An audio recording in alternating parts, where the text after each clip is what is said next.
With the previous blog about a historic elegant restaurant in Paris, I somehow have another one in mind which I've been thinking of blogging about for quite some time.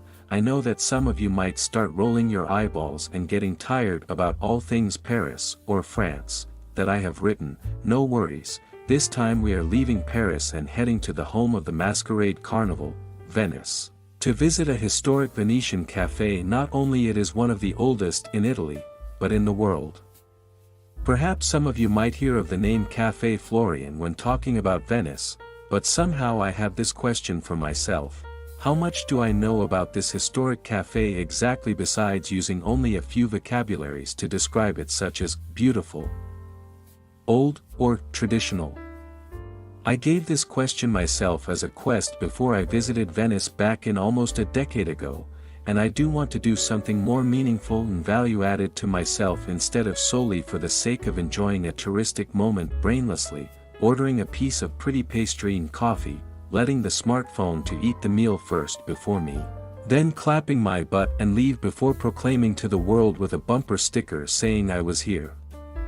And so, after gathering the final piece of the puzzle a couple of weeks ago, I decided to finish this blog as my tribute to this historic Venetian café. Established in 1720 by Mr. Floriano Francesconi, Caffè Florian was once a small café with only 2 furnished salons, patronized by some of the notable people in its early days, including the late Venetian adventurer, Giacomo G. Casanova, late German writer and intellect, Johann Wolfgang von Goethe, and so on. Then later, esteemed late French writer, Marcel Proust, and late English novelist, Charles Dickens were also a frequent patron, among others, a famous rendezvous for people in different social classes. The business of the café then succeeded by Floriano's grandson, Mr. Valentino Francesconi, in 1773, then to Valentino's son, Antonio, in 1814, which became the last reign of the family to run this café.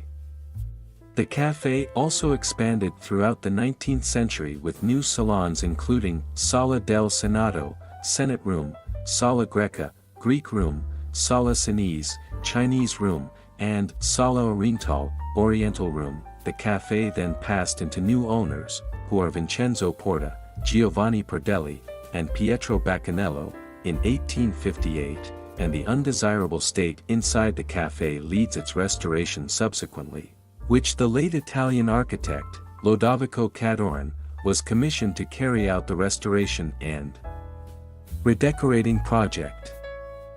He called on the best artists and artisans in Venice to take part in the restoration, and the magnificent result could be found in each of the salons inside the café, which included paintings The Age of Enlightenment, or Progress Civilization Educating the Nations decorated by Giacomo Casa, and 11 panels representing arts and sciences in the Sala del Senato, Senate Hall. The Far East-inspired paintings of lovers and scantily clad exotic women painted by late Italian genre painter Antonio Pascuti, in the Sala Cinese, Chinese Hall, and Sala Oriental, Oriental Hall, then paintings of 10 notable Venetians, Goldoni, Marco Polo, Titian, Francesco Morosini, Pietro Orsillo, Andrea Palladio, Benedetto Marcello, Paolo Serpi, Vedder Pisani and Enrico Dandolo, was decorated by late Italian painter, Giulio Carlini, in the Sala degli Uomini Illustri, Hall of the Illustrious Men, one of the new rooms which added during the restoration in 1872 and 1891. Then in 1920, the Sala Liberty was added during the anniversary of the Café Foundation, which was decorated in an Art Nouveau style with hand-painted mirrors and sumptuous wooden paneling. The new restoration work throughout the century makes this Venetian café back to its heydays in a much more artistic and opulent atmosphere, enabling their patrons and visitors to experience the quintessential Venetian style, the opulent artistry of the Renaissance. The unique nobility elegance that reflects the beauty, prestige, and significance of this city, and the art of living of the Venetian back then.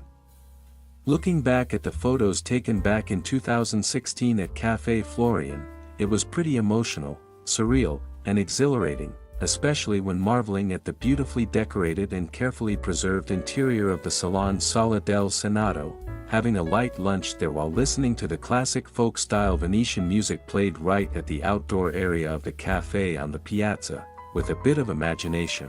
It takes one back in time to be surrounded by all the elegantly dressed Venetian noblemen and ladies, the elites and intellects, perhaps the courtesans too back in the 18th century, to appreciate their art of living, the way the Venetian interact between different social classes and status. And of course, how the way they dress and groom for both men and women. It also reminded me how important it is to be mindful when it comes to picking an outfit to visit this historic cafe, making sure to dress impeccably and elegantly to reciprocate the appreciation over the effort of the founder, the artists, and even the people who dedicate themselves to all the conservation work for this establishment, who created such a magnificent history and venue that enables us to experience this artistic legacy today. Without them, there'll be no Caffè Florian Venice. During the pandemic in 2021, an article came to my attention that the cafe had undergone a critical period of operating due to the low travel rate and lockdown, which it was facing the possibility of closing down, for good. My heart sank when I read that, as it was not something that I anticipated. In that moment, it suddenly brought back a lot of memories, and I even tried to see what memorabilia I still had that I could preserve the precious moment I spent at Caffè Florian. I remember there are a couple of things that I bought before I left, which are a silk scarf in a beautiful print that imitates the interior of one of the salons, a small tin of tea, and a small bottle of room spray, which initially I thought it was a perfume, but they didn't produce any back then. And there's one thing that I regret that I didn't get back then, is a beautiful copy of coffee table book about the history of their cafe. It took me almost a decade later, and make quite an effort to get a copy, as how much I realized that it could possibly be the last chance that I could own a piece of history and literature about Caffè Florian, which thankfully, the second-hand copy just arrived my hands a few weeks ago. Titled Florian, Venezia 1720, published by Florian in 2018, written by French writer, Mr. Robert de la Roche, who is passionate about Venetian history and daily life. This book not only laid out the in-depth history of Caffè Florian, the details of the interior and restoration, it also offered a valuable story about how the Venetian society and culture evolves throughout the century, and how it affects the Venetian art of living, from the prosperous golden day of lavish living, to the decadence, economic turmoil, and social upheavals, and more importantly, how did Caffè Florian survive after been through all these historic events, also as one of the landmark that represents the splendor of the art of the Venetian 18th century society. The untold story of refined and difficult art of living which nobody will even know when they first enter this historic Venetian cafe. To me, this book is such a fascinating copy to have, especially if you are also interested about the history about Caffè Florian, the elegance and opulence of Venetian lifestyle and art of living from the past. Besides a beautiful coffee table book, one of the great ways to recapture the history or an experience is through scent. A couple of years after visiting Caffè Florian Venice, the cafe officially launched a couple of perfumes, possibly around 2019, with Venetian master perfumer, Mr. Lorenzo Dante Ferro, which the inspiration derived from the splendid interior of the salon inside the historic Venetian cafe. As far as I know, there are a total of 3 perfumes that has released so far. They are all in Parfum de Toilette, which I possibly believe it's equivalent to Eau de Toilette only, Aqua Florian, Aqua Admirabilis, and Aqua Moresca. Each has its own unique classic and sophisticated glass bottle design, adorned with a delicate glass bead containing gold dust and gold foil, hanging with a string formed by a strand of tiny amber color beads at the neck of the perfume bottle that homage to the beauty and art of Murano glassmaking, the circular-shaped stopper with a gold-colored rim, and a very discreet lion mark on the top of the spray nozzle which represents the symbol of the Venetian lagoon and the cafe, adding the understated label with the artistic Italian font that resembling the branding of the cafe. All these artistic elements have already appealed me a lot in the first place, and I've been craving for having one of these perfume for quite some time as another piece of memorabilia in my Caffè Florian collection. While they are not able to ship to my city unfortunately, also consider the hefty shipping cost. Taking advantage of my trip to Paris last year, I finally managed to get 2 of them. The first spray of Aqua Florian really captured my heart with its pleasant green, zesty woody notes. It opens with aquatic floral notes including ozone, marine, linden blossoms, and orange flowers. The green notes then develop and become much more intense with the uplifting scents included absinthe, myrtle and coriander. The perfume then dries down with woody notes included mosses, amber, and precious woods. This intoxicating fragrance is such an ideal fragrance for spring and summer. Either it's depicting the scene of a relaxing walk along the side of the Grand Canal when the summer breeze blows to cool one down, or spending time along the beach of the lagoon to experience a more resort. Venetian summer getaway feel. This perfume gives a beautiful combination of refinement, elegance and Venetian opulence with an understated allure and seduction. It's crispy, fresh, uplifting, and bright. At the same time, its greenery and woodiness is solid, yet it doesn't make one feel overwhelming or even repelling at all. It was done just right.